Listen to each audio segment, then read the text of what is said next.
दोस्तों, आज हम बात करने वाले हैं ट्वीज़र बॉटम कैंडलस्टिक पैटर्न और ट्वीज़र टॉप कैंडलस्टिक पैटर्न के बारे में। सबसे पहले हम बात करेंगे ट्वीज़र बॉटम कैंडलस्टिक पैटर्न की। ये कैसे बनता है? तो इस कैंडलस्टिक पैटर्न के बनने के लिए पहली कैंडल रेड होनी चाहिए और उसके बाद सेकंड हमारी ग्रीन कैंडल होनी चाहिए।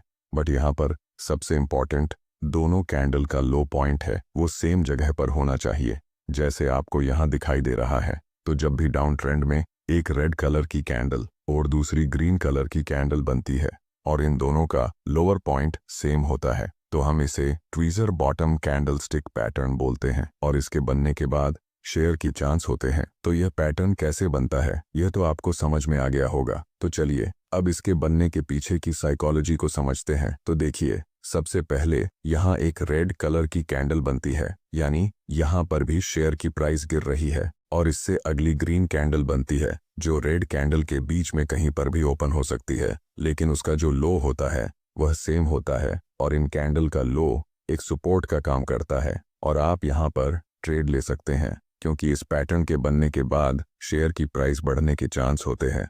आप यहाँ पर कैसे ट्रेड लेंगे, आइए वो भी देख लेते हैं। जो हमारी ग्रीन कलर की कैंडल है, आप उसके ऊपर कहीं भी बाय कर सकते हैं और आपका जो स्टॉप लॉस होगा वो इन दोनों कैंडल के नीचे होगा और टारगेट आप इसका 2 टाइम्स रख सकते हैं।